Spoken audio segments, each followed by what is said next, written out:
Hey folks, Turk Fickling here with TTP Personal Training. This is week 3 of week 4 of our stay-at-home workout series. This will be our 3rd installment. And before we get started into that, I want to say thank you to all of you guys that have been watching this. I've gotten a lot of good feedback. I've also gotten some feedback that some of you are interested in doing some online training. We will be doing that. We will be talking about that at a later date. If you are interested in doing online training, contact me or your prospective trainer, either Ryan or Zan. Essentially, what it's going to look like though is 30-minute sessions. We're doing $1 a minute, so it'll be a $30 session price.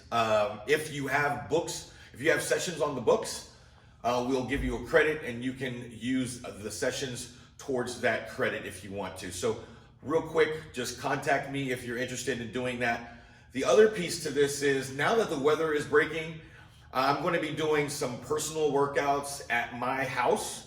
I have a really big front yard. I could probably fit comfortably 20 people all spread apart, about 20 feet apart. So social distancing will be in effect.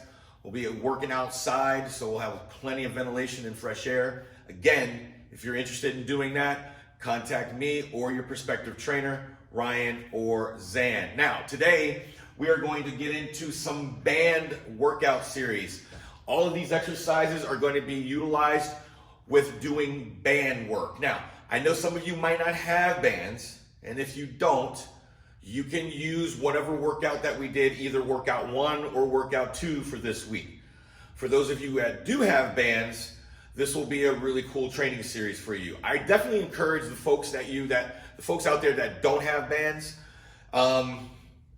In my opinion, it is a very effective alternative if you don't have a home gym, and it's a hell of a lot cheaper. It'll give you added resistance other than doing body weight exercises. And so it's just that next evolution in terms of training equipment that is important to have if you're serious about your fitness. So I want to kind of introduce you to the kind of bands that we're going to be using. And as you can see, they all have different thicknesses. And the thicker the band, the more resistance that is going to give you. So just pick the band that's appropriate for you. Usually some of these bands, companies that sell these bands will sell them singularly, meaning they'll sell just this. So you got to get a whole set. And if I were you, I would just get all of the different tensile strengths or resistance strengths that are available, so that way you have a whole gambit, okay? Maybe some of you might not need this one, but you definitely could probably use this in some exercises.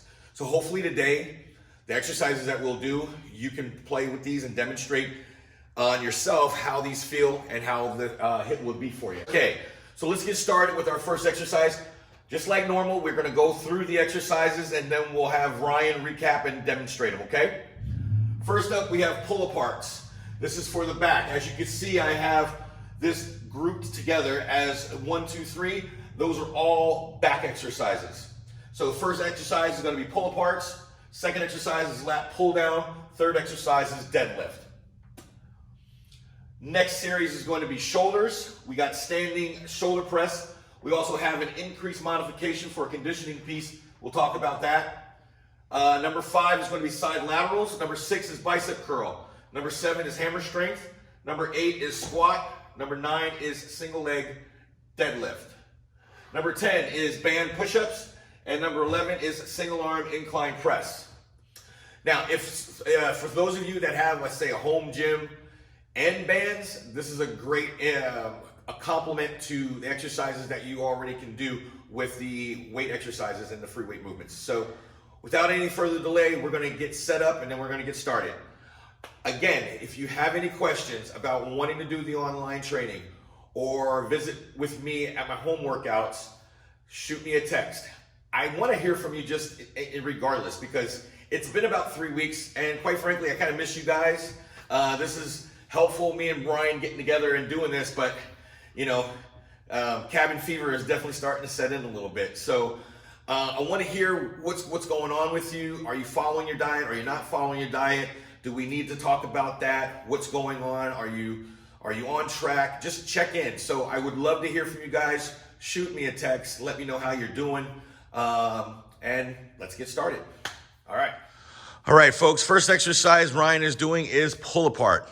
As you can see from looking at his back, this exercise is focusing on the rhomboid and lower trap, partly rear delt. This is kind of a upper back exercise. That's what we're looking at this for, is an upper back exercise. Okay, folks, Ryan is doing the lat pull down. So as you can see, he has the band attached to the top, and he's just focusing on bringing the shoulder blades together. You guys are familiar with all of this. We've gone over this, and this is how we do our lat pull downs. As you can see, there's no real variation difference between using the bands and using an actual machine. And as you can see, he's doing this very methodically, rhythmically, and slow. He's taking a good tempo pace to this because he's trying to create more tension on the muscle that he's training. He wants to have constant tension on the areas that he's focusing on, all right, folks, the next exercise that Ryan will be doing is deadlift. As you can see, he's got the big Mondo thick band for this, and he's doing this just like a typical deadlift. Coming all the way down, all the way up. You're gonna definitely hit some glute action, quad action, and again, you're gonna hit a little bit of that upper back, your stabilizers and lats to a small degree, and chest. Deadlift. Next exercise is going to be the shoulder series. We're gonna be starting the shoulder series with standing shoulder press. And as you can see, Ryan is just lifting the strap or band over his head. Notice how he's not fully extending his arm all the way straight. This is so that he's keeping constant tension on his shoulders. You will have some tension on the tricep as well by doing this, but it's definitely going to be way more beneficial trying to keep constant tension on that. If you wanted to turn this into a conditioning piece, you can squat and then press. Squat and then press. That's a really good conditioning piece. Thanks, Next Ryan. Variation that we're going to be doing for shoulders is going to be side lateral.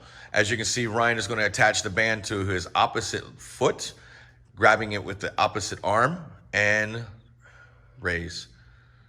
If the band is a little bit difficult, you can go same foot, same arm for less tension. But keep in mind, the objective is still going to be the same. Arm straight, single leg. Okay, we just wrapped up our shoulder series. Now we're going to be moving on to our bicep series. Our first movement is going to be regular traditional bicep curl. Ryan's using one foot for an anchor.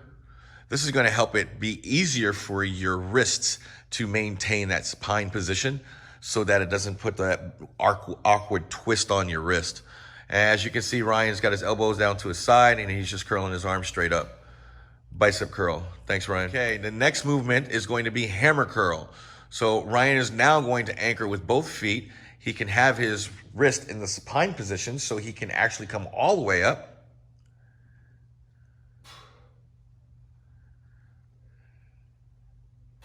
Very nice. Strong work, Ryan. Hammer curl. All right, folks, we are doing squat. Now, there's two variations to this movement, so we're going to give you both. First variation is more of a front squat. The band is going to be anchored by Ryan's legs, or Ryan's feet, and then that band is going to come up and it's going to rest on the front part of his shoulders. Ryan, drop your hands so folks can see where the band is at. Okay, perfect. All right, and Ryan, go ahead and execute. It definitely adds more intensity to the movement if you do not come up all the way. So about 80-85% of the way up, keeping constant tension on the legs. Ryan, why don't you go ahead and switch real quick to the second variation. Go ahead. And this is the second variation. Again, keeping constant tension on your legs by not coming all the way up is definitely recommended if you wanted to get the most bang for your buck on this movement. Thanks, Ryan. Our next movement for legs is going to be stiff-legged deadlift. I did say earlier single leg, so forgive me for that. I meant stiff-legged deadlift. Sometimes I can't read my own writing. So what you're going to do, we're going to give you two different variations on this. So the first variation is the variation that I've taught many of you, which is ankle to knee, keeping your back rounded, and then just coming up to the knee and then back down. On this version, you definitely have to be choked up as much as you can on the band so you have the maximum resistance. All right, now the next option to doing this is you're gonna loosen up on the choke, keep the back completely straight, and now you're gonna take the rep all the way up to the top. This is another variation of a stiff-legged deadlift. The reason why we call it stiff leg is because the legs are supposed to be straight on this. All right, Ryan, thank you. All right, folks, next movement Ryan will be doing is band push-ups. As you can see, the band is going around his shoulder, just below the, right around the armpit areas where he wants to be at ideally. If the bands are too high, they'll roll forward onto your neck when you start the movement itself. But this is basically it. You're gonna extend the arms, go into the push-up position, and execute. Notice how Ryan is keeping his back completely straight. It's not swaying down. Range of motion is consistent all the way through. Excellent. Now, if for those of you that, are pretty strong in your chest and you definitely want to get a little bit more bang for your buck, remember that big giant band that we had earlier that we were talking about? Well, here it is. Ryan's going to demonstrate what a band push-up looks like using the big band. Same thing. Seriously? You know we're recording right now, right? Give me a second. This is all right. Here we go. Let's see if Ryan can get it. Take two. Come on, Ryan. Come on, Ryan. Get it. Don't stop now. You don't quitter. Woo! I don't know, folks. Do we give him credit? We'll give him E for effort on that one. All right, folks, this is the last exercise for the band series. This is a single arm incline press. Now, I definitely recommend doing this in a compound set format, which means you're going to do probably this movement first, say 15 reps each arm, and then the regular band push-ups using two arms at the same time. So this is going to give you an added hit on the chest. Excellent work, Ryan. So unlike weeks 1 and 2, we're not really doing this for time. What we're going to do actually is every movement series that I have it broken up into the groupings of the body part. So for example, the first 3 are back, the second 2 are shoulders, the third group is biceps, fourth is legs, and then the last is chest. So that's going to be kind of like 5 mini workouts within a workout. And what I mean by that is we're going to do 1 through 3 to failure. If you have more in the tank, repeat the cycle. So you're going to go failure, failure, failure. Oh, I have more in the tank in my back. My back's not done. Okay, great. Do it again. Oh, that really killed my back. Great. Move on to the next movement series, which would be shoulders. Shoulder press, side laterals, same concept. Take it to failure. If you got some more in the tank, you can also do another round here. Now, when I say do another round, you don't necessarily have to do the entire round. If you want to, let's say, for example, you did the first 3, you went to failure. And after you did that, you have more in the tank, but you don't have enough to do all 3 again. That's what I'm talking about. Pick the exercise that gave you the biggest hit and then repeat that again. Does that make sense? Moving on to the next series with shoulders, you can do the same thing. Go to failure on both the standing shoulder press and the side lateral. And if you have more in the tank, pick another movement and then do that. Or if you're feeling really froggy, you can do both movements again. That's up to you. Treating each segment as its own little individual workout. Keep in mind with the standing shoulder press, you can also add in the squat series for a conditioning piece. So keep that in mind as well. Moving on to the next, we have bicep series. We got standing bicep curl, hammer curl. Same thing, do each movement to failure. If you have more in the tank, do another movement. Same thing with legs. Squat to failure, stiff-legged deadlifts to failure, and then repeat the series. Same thing with chest, band push-ups, single arm incline press. If you have more in the tank, repeat the series. On behalf of Ryan and Zan, thanks for watching. See you next week.